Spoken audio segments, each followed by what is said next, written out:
Get ready to enter the dangerous world of biker gangs and discover the shocking story of Frank Hanebuth, the most feared Hells Angel ever.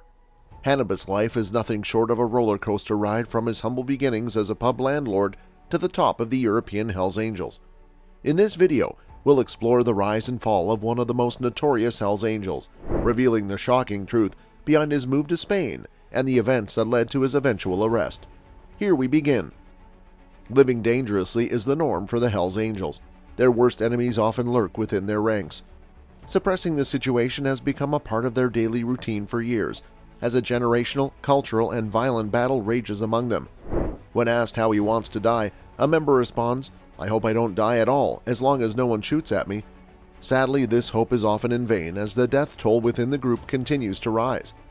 The boss also fears their power, as the order for a hit could come from any direction. For a long time, Hanover has been the secret capital of the Hells Angels in Germany, with Frank Hanebuth dominating the local nightlife district and reaching far into society's middle and upper classes. So when the most famous Hells Angel gets married outside of Hanover in the summer of 2017, the whole event takes on the character of a folk festival. Former professional boxer Frank Hanebuth is the most iconic figure of the Hells Angels. With his gang behind him, he has built an empire of pubs, brothels, and sports studios. Yet, simultaneously, he has established the best contacts in civil society.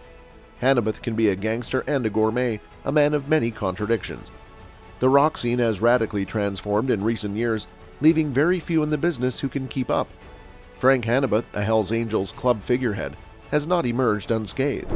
Nevertheless, he remains the best-known member of the club in Germany and serves as the interface between the underground and the bourgeoisie. Hanebuth is a well-known figure in the Hells Angels and the mayor of the red light district's nightlife scene. He hosts large parties with tens of thousands of attendees, sponsored by Beck's and approved by the city. Despite suspicions, no specific crimes have been proven against him, allowing him to establish himself economically and socially. However, his gang has internal tensions, and it remains to be seen if he can continue his free movement in Germany. Will he compromise or defend his position as the most powerful Hells Angel in Europe without mercy? The battle between the Bandidos and Hells Angels is like a modern-day epic saga, with each outlaw motorcycle club determined to emerge victorious at any cost. It's a violent power struggle that has ravaged entire communities and left countless people dead or injured, yet neither side seems willing to back down. Frank Hanebuth, the most iconic figure of the Hells Angels in Germany, has been at the center of this war for years. But as the times have changed, so has the world of the rocker scene, and Hanebuth has not emerged unscathed. He remains the best-known member of the club, but he is also a target of law enforcement agencies who are determined to take down the Hells Angels. The tension within the gang is palpable, and Hanebuth finds himself walking a tightrope, trying to balance his position as the most powerful Hells Angel in Europe with the pressures of internal rivalries and betrayals. Even his supporters have turned on him, with key witnesses testifying against him in court in exchange for reduced sentences.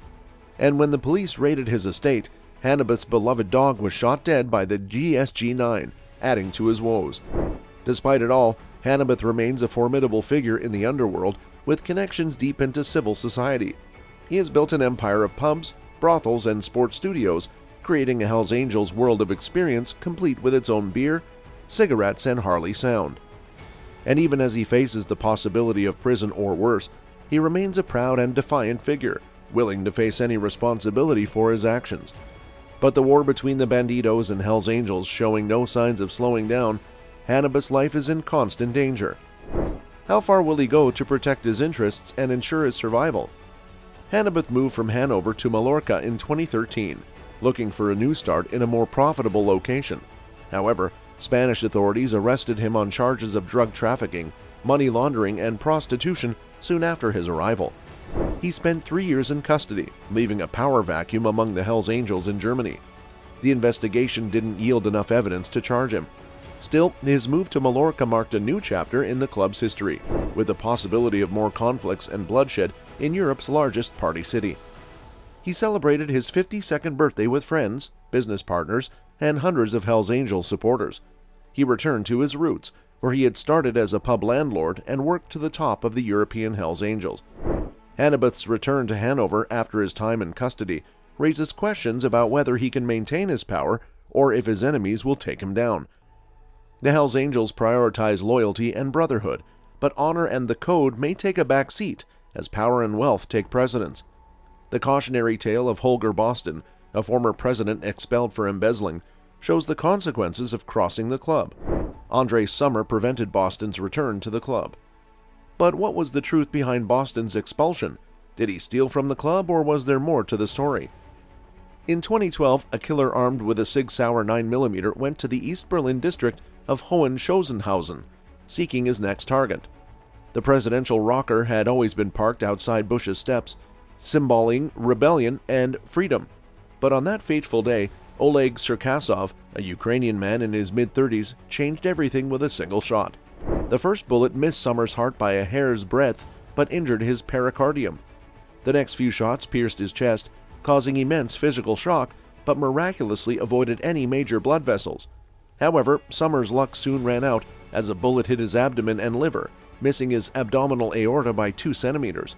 The final shot struck him in the 12th thoracic vertebra, narrowly avoiding paralysis.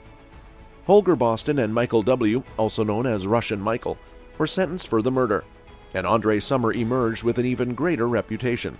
The Frankfurt chapter of Hells Angels saw a shift in its demographic, with men of migration backgrounds joining the club. A Turkish member, Gun Muchuk, wanted to start his own branch, but Schnitzel Walter saw it as a threat and deprived him of lucrative jobs. A showdown at the Katana Club in Frankfurt resulted in angels shooting at angels.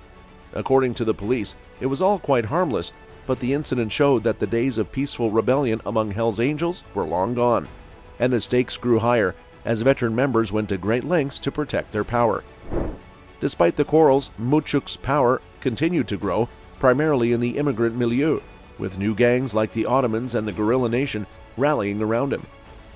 At a boxing event in Offenbach, Muchuk publicly presented his allies, cementing their bond as his life insurance policy within the Angels. Police called these groups rocker-like, allowing the Angels to strengthen their presence on the street without treating them as full members. Meanwhile, Muchuk was the talk of the Hells Angels world run. In 2016, the Hells Angels gathered in Warsaw for their annual meeting to discuss the club's future. Egan Muchuk's name was brought up once again, as he was said to have broken the rules. However, he was pardoned once more. This was a sore point for the older members of the club, who were boiling with anger at Muchuk's continued disregard for the club's rules. Muchuk seemed to think he was above the law and could do whatever he pleased without consequences. In Berlin, Muchuk attended the funeral of the new gang Guerrilla Nation, even though they were direct competitors with the Berlin Hells Angels and had even clashed with them in the past. As a Hells Angel from the Frankfurt region, Muchuk was not allowed to look for supporters in Berlin as it interfered with the interests of the Berlin Angels. However, Muchuk did not seem to care about this rule either, as he even led the funeral march in Berlin. As Muchuk stood at the cemetery, he contemplated death, hoping that he would not die at all, let alone by being shot 17 times at close range, like Autonomous, a fellow rocker killed in the past. The murder remains unsolved, a grim reminder of the dangers of being a Hells Angel.